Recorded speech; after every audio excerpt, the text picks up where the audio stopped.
اعوذ باللہ من الشیطان الرجیم، بسم اللہ الرحمن الرحیم۔ السلام علیکم میرے تمام معزز بہنوں اور بھائیوں، امید کرتی ہوں آپ سب خیریت سے ہوں گے۔ اللہ تعالیٰ آپ سب کو اپنی حفظ و ایمان میں رکھے۔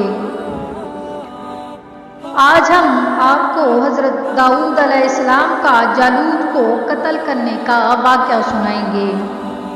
اس سے پہلے اگر آپ نے میرے چینل کو سبسکرائب نہیں کیا تو میرے چینل کو سبسکرائب کر دیں، بیل آئیکن کو پریس کر دیں تاکہ نیو آنے والی ویڈیو کی نوٹیفیکیشن آپ کو بروقت مل سکے۔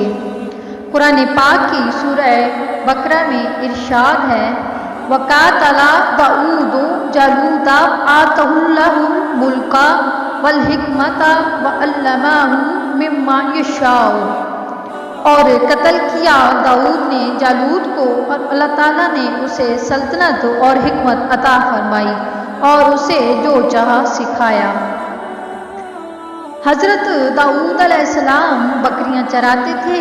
آپ گلاون یعنی پتھر پھینکنے کا آلہ کے ذریعے بھیڑیوں اور شیروں کو پتھر مارتے تھے۔ آپ کے ساتھ بھائی طالوت کے ساتھ میدان جنگ میں تھے۔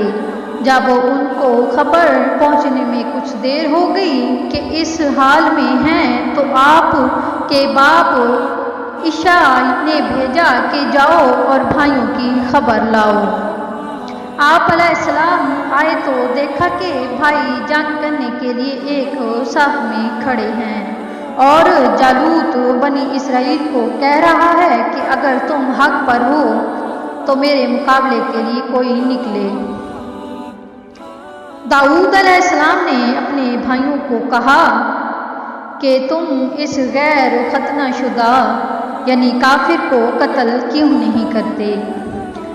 لیکن اس کی بہادری کی پیش نظر کوئی اس کے مقابل جانے کے لیے تیار نہ تھا۔ آپ علیہ السلام جب دوسری صف میں گئے تو دیکھا طالوت لوگوں کو جالوت کے قتل کرنے پر ابھار رہے ہیں۔